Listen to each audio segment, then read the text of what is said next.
Hello and welcome back to the Civil Engineering with MSA Improve Your Knowledge for Your Bright Future। Hydrology आज हम लोग start करने वाले हैं। जो फ्लूइड मैकेनिक्स यानी हाइड्रोलिक्स की जो अपनी क्लासेस है वो तो चलती ही रहेगी, उसके वीडियोस आते ही रहेंगे। साथ साथ में हम लोग क्या है कि हाइड्रोलॉजी भी धीरे धीरे करके पढ़ेंगे। बहुत ही स्कोरिंग सब्जेक्ट है और बहुत ही छोटा सा सब्जेक्ट है। बहुत बार क्या होता है कि ये सब्जेक्ट हम लोग मिस कर देते हैं क्योंकि ऐसा लगता है कि बहुत ज़्यादा थ्योरेटिकल है। तो बहुत ज़्यादा थ्योरेटिकल नहीं है, कुछ शॉर्ट ट्रिक्स यूज़ करके, कुछ कॉन्सेप्ट्स यूज़ करके इस सब्जेक्ट को बहुत आसानी से सीखा जा सकता है। और याद रखिएगा, एग्जामिनेशन पॉइंट ऑफ व्यू से, चाहे वो आपके सेमेस्टर एग्जामिनेशन हो या फिर कॉम्पिटिटिव एग्जामिनेशन हो, यहाँ पर हाइड्रोलॉजी से बहुत ज़्यादा सवाल आने के चांसेस रहते हैं। तो आइए स्टार्ट करते हैं आज का अपना क्लास स्टार्ट करने से पहले सबसे पहले आपको मैं ये बता दूं कि अब जो है आपको अगर किसी भी तरह की डाउट होती है तो आप मेरे टेलीग्राम चैनल को भी ज्वाइन कर सकते हैं। उसका लिंक मैं डिस्क्रिप्शन में दे दूंगा, वहाँ पर आप जाकर के इजीली टेलीग्राम चैनल को ज्वाइन कर सकते हैं। जो भी आपके डाउट्स हैं या आपको अगर कोई नोट्स चाहिए या आपको और भी कोई सब्जेक्ट की रिक्वायरमेंट है तो आप वहाँ पर इजीली पोस्ट कर सकते हैं, वो फिर आपको प्रोवाइड कर दी जाएगी। चलिए स्टार्ट करते हैं आज का क्लास। देखिए, सबसे पहले क्या बात कही जाएगी, हाइड्रोलॉजी नाम से ही कुछ बात निकल करके आएगी कि हाइड्रोलॉजी है क्या। हाइड्रोलॉजी कुछ नहीं है, एक ब्रांच है किसका, साइंस का ना। अब चूंकि हम लोग सारे तो साइंस वाले ही हैं तो साइंस का ही ब्रांच होगा, ऑब्वियस ही बात है। विच डील्स विद द, किसको डील करेगा hydrology, occurrence, circulation and distribution of water on earth and it's atmosphere. Occurrence, circulation और डिस्ट्रीब्यूशन ऑफ वाटर को यहाँ पर हम लोग डील करेंगे, ठीक है। अब एक बात याद रखिएगा, देखने पर क्या लग रहा है कि ये एक बहुत ही छोटा सा डेफिनेशन है, लेकिन आप देखिएगा बहुत सारे कॉम्पिटेटिव एग्जामिनेशन में, जैसे मैं अगर एग्जांपल लेना चाहूँ तो मिजोरम में या फिर आप देखिएगा हरियाणा में, ठीक है, उसका DFCCIL 2016 में जो एग्जामिनेशन हुआ था वहाँ पर भी क्या है कि डायरेक्टली जो ऑब्जेक्टिव क्वेश्चन बने थे वो जो है इसके डेफिनेशन से ही बना था। तो हाइड्रोलॉजी में क्या है, ऐसे छोटे छोटे बहुत सारी चीज़ आएंगी जो आपको थोड़ा सा ध्यान रखना पड़ेगा। हाइड्रोलॉजी बेसिकली है क्या, ये एक साइंस है, ब्रांच है साइंस का, जिसमें हम लोग डील करते हैं, क्या डील करते हैं, occurrence, circulation and distribution of water on earth and it's atmosphere. अब बात करते हैं, जब हाइड्रोलॉजी बात समझ में आ गई तो एक बहुत ही बेसिक सी बात है जो हम लोग बचपन से पढ़ते आते हैं, उसका नाम है हाइड्रोलॉजिकल साइकिल। ये हाइड्रोलॉजिकल साइकिल है क्या, देखिए क्या है, it is the movement of water from one phase to another phase having some residence time. Residence time को जरा सा अभी होल्ड कीजिएगा, इसको आपको बताता हूं मैं, ठीक है, बड़ा अच्छा कॉन्सेप्ट है इसका।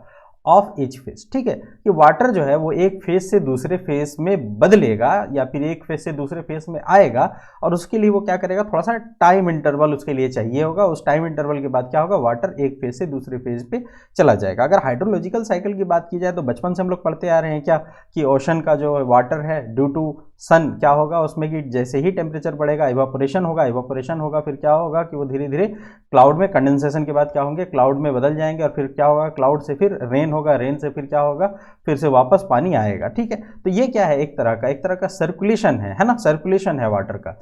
अच्छा, अगर आपसे बात की जाए कि हाइड्रोलॉजिकल साइकिल क्या है, देखिए अपने इंटरेस्ट की बात क्या क्या निकल करके आती है हाइड्रोलॉजिकल साइकिल में। हाइड्रोलॉजिकल साइकिल तो हम लोग बचपन से पढ़ते आ रहे हैं। हाइड्रोलॉजिकल साइकिल से अगर आपसे बात पूछी जाएगी तो ये क्या है, एक सन ड्राइवन प्रोसेस है, ठीक है। ये कैसे चल रहा है, ड्यू टू सन चल रहा है, in which the water moves from sea to atmosphere, ठीक है, समुद्र से कहाँ की तरफ जा रहा है, पानी एटमोस्फेयर की तरफ जा रहा है, and from the atmosphere to sea via land surface, ठीक है। ये एक काम की बात हो गई। यहां से अगर आपसे कोई सवाल पूछना रहा, छोटा सवाल, तो ये पूछ लेगा कि ये प्रोसेस कैसा है, तो सन ड्रिवन प्रोसेस है। There is no starting point of hydrological cycle. देखिए, हाइड्रोलॉजिकल साइकिल का स्टार्टिंग पॉइंट हम लोग नहीं बता सकते हैं, लेकिन हम लोग ऐसा एज्यूम कर लेते हैं कि सी जो है यानी समुद्र जो है वो क्या है, स्टार्टिंग पॉइंट है किसका, हाइड्रोलॉजिकल साइकिल का। Hydrological cycle is also known as the earth water circulatory system. एक बार इससे सवाल पूछा जा चुका है, थोड़ा ध्यान में रखेंगे कि हाइड्रोलॉजिकल साइकिल को और क्या कहा जाता है कि पृथ्वी का क्या, वाटर सर्कुलेशन सिस्टम, ठीक है, अर्थ वाटर सर्कुलेशन सिस्टम कहा जाता है। चलिए नेक्स्ट आते हैं, कुछ छोटे छोटे टर्मिनोलॉजी है जो हमको ध्यान में रखने पड़ेंगे, नहीं तो क्या है कि बाद में जाकर के काम गड़बड़ हो जाएगा। उसमें पहला नाम आता है हाइड्रोस्फीयर। हाइड्रोस्फीयर क्या है, hydrosphere is the total amount of water on planet. जिस प्लैनेट में हम लोग हैं, अर्थ सरफेस में हम लोग है ना, तो अर्थ में कितना पानी अवेलेबल है उसको हम लोग क्या कहेंगे, जितना पानी अवेलेबल है उसको क्या कहेंगे, टोटल अमाउंट ऑफ वाटर को क्या कहेंगे हम लोग, हाइड्रोस्फीयर कहेंगे। अप्रोक्सीमेटली अगर आपसे बात की जाए तो अप्रोक्सीमेटली 70 नियर बाई 71% जो है वो अर्थ सरफेस क्या है, कवर्ड है। किससे कवर्ड है जी, पानी से, वाटर से कवर्ड है, जिसमें कि 97.5% क्या है, साल्टेड वाटर है। हाइग्रोस्कोपिसिटी, हाइग्रोस्कोपिसिटी क्या है? It is the property of a material to absorb moisture from air. कहाँ से एब्जॉर्ब करना है अपने को मॉइस्चर? मॉइस्चर एब्जॉर्ब करना है हम लोगों को कहाँ से? एयर से। रेसिडेंस टाइम, मैंने आपको कहा था ना, रेसिडेंस टाइम का एक छोटा सा आपको कॉन्सेप्ट बताऊंगा। देखिए ये क्या है residence time? Average time from a water molecules in conversion from one phase to another phase. Water molecules का देखिए होगा क्या कि अगर समुद्र में पानी है ना, सी में अगर पानी है, ठीक है, पानी है, तो ये अचानक से पानी तो जो है वो जो है स्टीम में कन्वर्ट तो नहीं हो जाएगा ना, इवापोरेशन डायरेक्टली स्टार्ट तो नहीं हो जाएगा, इसके लिए कोई एक एवरेज टाइम लगेगा। और ये जो कन्वर्जन है, किसका कन्वर्जन है? जो वाटर मॉलिक्यूल्स है इसका किस में बदल जाना? गैस के फॉर्म में बदल जाना, ताकि ये आसानी से ऊपर की तरफ जा सके। इसमें जो टाइम लगेगा, जो एवरेज टाइम लगेगा, उसको हम लोग क्या कहेंगे? Residence time. और रेसिडेंस टाइम क्या है? Volume of water in a given catchment, कि भाई गिवन जो कैचमेंट है, जहां से आप बात करना चाह रहे हो, जहां पर पानी अवेलेबल है, वहां पर पानी का volume divided by flow of water in that catchment. Water का फ्लो कितना हो रहा है उस कैचमेंट में, ठीक है। अब इससे एक बात समझ में आ जाती है, और जहां से क्वेश्चन भी आने के चांसेस होते हैं कि रेसिडेंस टाइम किसका ज़्यादा होगा? ओशन का होगा, ओशन वाटर का होगा, या फिर रिवर वाटर का होगा? तो देखिए पक्की बात यह है कि ओशन वाटर जो है, ओशन ज़्यादा बड़ा है तो वॉल्यूम वहां पर ज़्यादा होगा, और जब वॉल्यूम रिवर के मुकाबले वहां पर ज़्यादा होगा तो रेसिडेंस टाइम ऑटोमेटिकली ज़्यादा होगी, ठीक है। और दूसरी बात अगर आप ये भी कहना चाहो तो ये भी बात समझ में आएगी कि फ्लो ऑफ वाटर कम होता है किसमें? ओशन में ना, रिवर के मुकाबले। तो ऑब्वियस सी बात है कि रेसिडेंस टाइम किसका ज़्यादा होगा?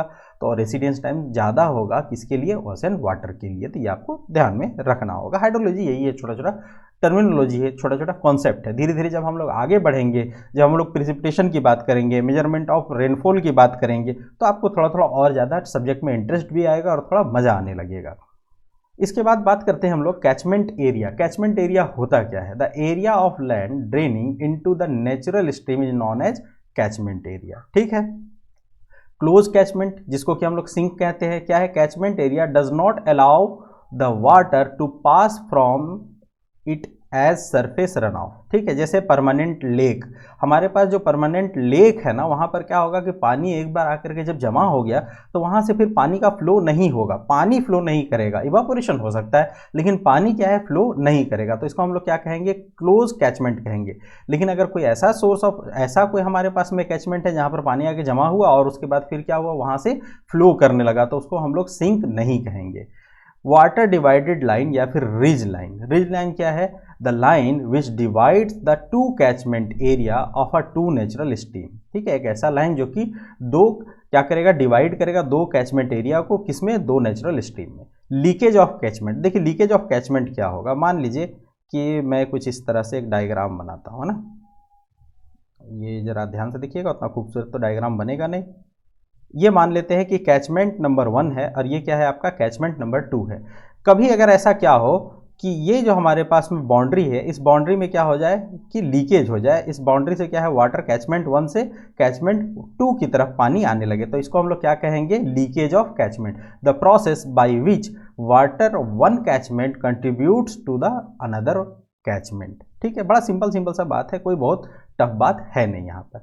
अब देखिए बात आती है हमारे पास वाटर बजट। इक्वेशन में क्या कहा गया कि mass inflow minus mass outflow equals to mass storage. देखिए सारी बात किस पर कही गई? मास पे कही गई। अब मास पर जब बात आई है, आप लोगों को मैंने जो है वो हाइड्रोलिक्स पढ़ाया है, तो आपको एक बात पता होगा। क्या पता होगा? कि जो डेंसिटी होती है हमारी, rho density is equals to mass upon volume. अगर मैं मास को डेंसिटी और वॉल्यूम के टर्म में कन्वर्ट करना चाहूँ तो मैं इजीली कर सकता हूँ कि mass is equals to density into volume, ठीक है जी।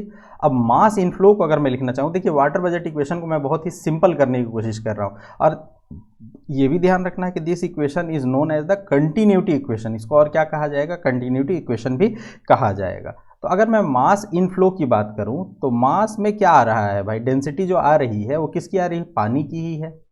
और इनफ्लो हो रहा है तो मैं वॉल्यूम को लिख देता हूँ आई से, ताकि पता चले कि ये इनफ्लो है, माइनस मास आउटफ्लो। तो मास को किस में कन्वर्ट किया हमने? रॉ इंटू भी, यानी डेंसिटी इंटू वॉल्यूम। तो डेंसिटी, और डेंसिटी किसका जा भी रहा है तो क्या जा रहा है? पानी जा रहा है।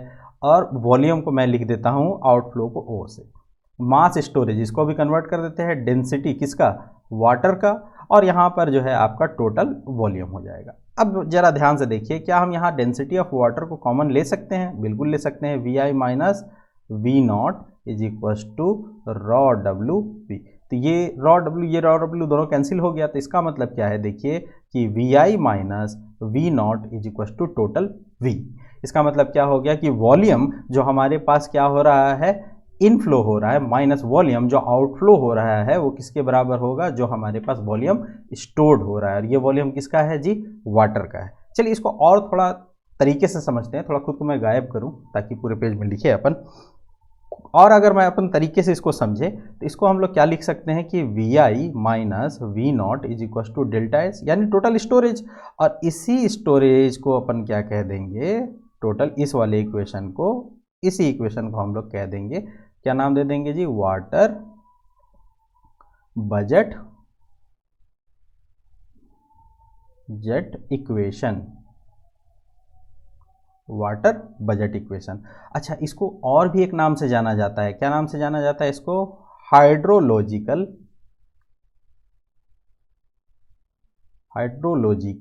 Budget equation, budget equation, water budget equation या फिर हाइड्रोलॉजिकल बजट इक्वेशन। अब जरा इस बात को और जरा ध्यान से समझिए, ये जो इनफ्लो और आउटफ्लो वाली बात है, यहाँ पर कुछ चीज़ों को मैं आपको दिखाने की कोशिश करता हूँ। मैं मान लेता हूँ, लेट, नाम ही मानना है, कुछ नहीं मानना है, और लेट मैं मान लेता हूँ कि P से मैं डिनोट कर रहा हूँ प्रिसिपिटेशन, यानी जो बारिश हो रही है अपनी, है ना, सॉरी,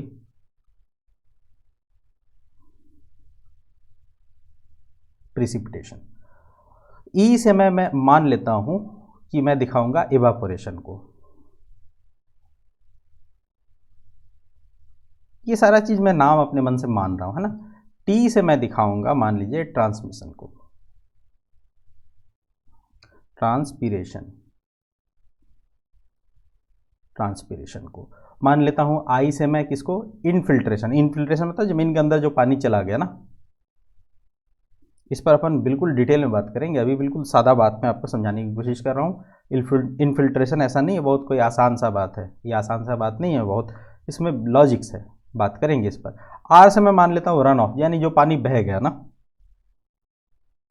रन ऑफ से। तो हमारे लिए वाटर बजट इक्वेशन क्या कह रहा है, वाटर बजट इक्वेशन कह रहा है inflow minus outflow is equal to storage. तो देखिए इनफ्लो क्या क्या है, इनफ्लो मतलब कौन कौन सा पानी है जो हमारे पास आ रहा है, तो प्रिसिपिटेशन से पानी आ रहा है, बारिश से, और इवापोरेशन से पानी आ रहा है या फिर जा रहा है, पानी जा रहा है, तो माइनस इवापोरेशन। ट्रांसपीरेशन यानी जो कि हमारे पौधों से पानी निकल रहा है, वो क्या हो रहा है, वो भी तो पानी जा रहा है, ट्रांसपीरेशन। उसके बाद इनफिल्ट्रेशन, इनफिल्ट्रेशन में भी देखिए पानी आ नहीं रहा है, पानी जा रहा है, जमीन में जा रहा है ना, पानी आने का तो सोर्स नहीं है, तो जाने का सोर्स है इनफिल्ट्रेशन। और रन ऑफ, यानी ये सारा जो है वो जा रहा है, इक्वल्स टू टोटल स्टोरेज।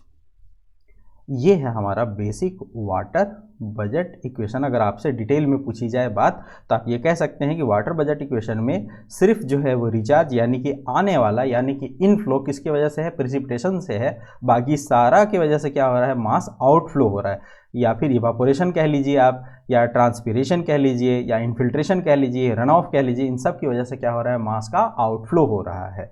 और अगर अपन जो टोटल प्रिसिपिटेशन है, इसमें से ये सारे लॉसेस यानी ये जो सारे आउटफ्लो है, इसको घटा देंगे, तो हमारे पास जो स्टोरेज होगा वो पता चलेगा कि कितना वाटर स्टोर हो पा रहा है। और इसी को हम लोग क्या नाम दे देते हैं, इसी को हम लोग नाम दे देते हैं वाटर बजट इक्वेशन। देखिए यहाँ पर मैंने इसी बात को लिख दिया है। वाटर बजट इक्वेशन क्या है हमारे पास, P minus E minus T minus I minus R, जबकि हम लोगों ने एज्यूम कर लिया कि P जो है वो प्रिसिपिटेशन, E क्या है इवापोरेशन, T क्या है ट्रांसपीरेशन, I क्या है इनफिल्ट्रेशन, और R क्या है आपका रन ऑफ होगा। तो देखिए थिंक आउटसाइड द बॉक्स आपको करना पड़ेगा, क्योंकि हम लोगों को फाइनली अच्छे एग्जामिनेशन के लिए भी तैयारी करना है। देखिए अगर कोई बहुत लार्ज टाइम ड्यूरेशन हमारे पास, लार्ज टाइम ड्यूरेशन मतलब अगर बहुत लंबे साल के लिए देखें, 5 साल से ज़्यादा समय के लिए देखें, तो हम लोग ये मानते हैं कि टोटल स्टोरेज बराबर 0 हो जाएगा। हम लोग ये मानते हैं बहुत लार्ज टाइम ड्यूरेशन के लिए जो पानी आया वो सारे लॉसेस की वजह से फिर होते होते ख़त्म हो गया, इसका मतलब कुछ भी हमारे पास बचा नहीं। तो देखिए इसमें होगा क्या, हम लोग क्या जानते हैं कि inflow minus outflow is equal to total storage. तो अगर लार्ज टाइम ड्यूरेशन के लिए देखें, 5 साल से ज़्यादा के लिए देखें, तो डेल्टा एस क्या हो जाएगा हमारे पास, इसको 0 पुट करेंगे तो होगा क्या, इक्वेशन अब चेंज हो जाएगा, कि जो भी वॉल्यूम आएगा वो किसके बराबर हो जाएगा, जो भी वॉल्यूम जाएगा, तभी तो हो पाएगा, नहीं तो फिर ये पॉसिबल नहीं है। ठीक है, देखिए किसी भी रिवर की अगर बात करें, रिवर में क्या है कि कोई स्टोरेज तो हो नहीं रहा है ना, पानी जो है वो बहते बहते बहते बहते बाद में कहाँ चला जाता है, ओशन की तरफ चला जाता है। तो रिवर में कोई स्टोरेज की तो बात है नहीं, तो यहाँ पर डेल्टा एस पहले से ही जीरो है। अगर आप इक्वेशन को बहुत ध्यान से देखें तो इस इक्वेशन से आपको एक बात समझ में आएगी। क्या समझ में आएगी कि प्रेसिपिटेशन, इसी इक्वेशन को आगे मैं लिखूँ तो क्या हो जाएगा जी, इवापोरेशन प्लस रन ऑफ।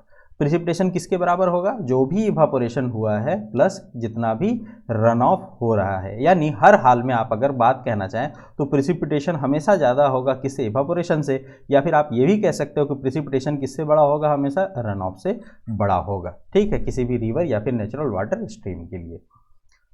देखिए कुछ टर्मिनोलॉजी है, थोड़ा सा ध्यान में रखना पड़ेगा, क्या क्या बातें कही गई है, क्योंकि हाइड्रोलॉजी में मैंने आपको बताया ज़्यादा कुछ है नहीं, लेकिन क्या है कि छोटे छोटे क्वेश्चंस बहुत ज़्यादा आते हैं। तो जो अपने पहले कुछ वीडियोस होंगे ना, 2-4 वीडियोस, इसमें क्या होगा कि छोटे छोटे टर्मिनोलॉजी ज़्यादा आएंगे, तो आपको घबराना नहीं है, आप बस आराम से 2-3 बार देखिए, आपको खुद ही दिमाग में बैठ जाएगा कि बात क्या कही गई है। देखिए किसी भी for a constant water table, अगर कोई कांस्टेंट वाटर टेबल है, it should be recharge with a rain water harvesting or any other method if we use water from water table without recharging the level which eventually would decreases।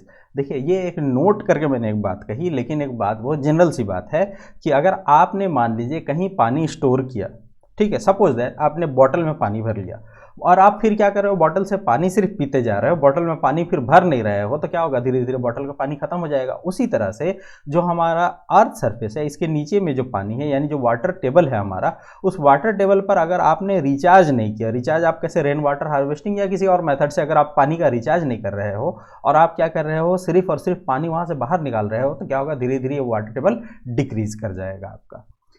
इसमें क्या होगा, इसमें आप study कीजिएगा aquatic ecosystem का। Aquatic ecosystem क्या है, जैसे कि आपका लेक हो गया, रिजर्वायर हो गया, पॉन्ड हो गया, रिवर हो गया, ठीक है, इन सब चीज़ों का जब आप स्टडी कीजिएगा, यानी इसको क्या कहा जाएगा, एक्वाटिक इकोसिस्टम। तो इसको हम लोग इस स्टडी को क्या नाम देंगे, लिम्नोलॉजी नाम देंगे।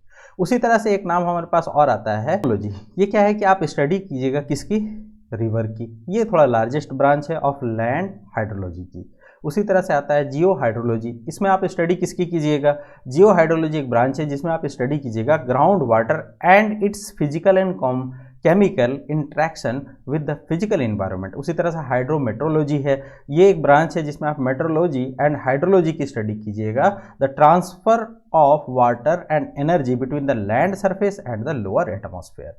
ठीक है, तो ये कुछ जो है वो हमारे पास स्टडी के नेम है। कभी कभी क्या होता है, स्टडी के नाम से भी डायरेक्टली पूछ दिया जाता है कि जैसे आपसे पूछ दिया जाए, मान लीजिए कि जियो हाइड्रोलॉजी में आप किसकी स्टडी कीजिएगा, तो आप बता सकते हैं भाई जियो हाइड्रोलॉजी एक ब्रांच है, एक साइंस है, साइंस का एक ब्रांच है जिसमें आप किसकी स्टडी कर रहे हैं, ग्राउंड वाटर का, और क्या कर रहे हैं इसमें, फिजिकल और chemical interaction with the physical environment आप देख रहे हैं। ठीक है, तो इसी तरह के छोटे छोटे सवाल आने के चांसेस होते हैं। उम्मीद करता हूं कि हाइड्रोलॉजी का ये सेशन आपको समझ में आया होगा।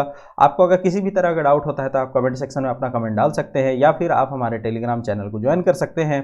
तब तक के लिए आपको क्या करना है, अब आपको करना ये है कि बस सारे अपने नोट्स जो है वो कंप्लीट करने हैं इस सब्जेक्ट के, और क्या करना है, पढ़ते रहना है, अपना ख्याल रखना है, अपनों का भी ख्याल रखना है। Thank you for watching this video.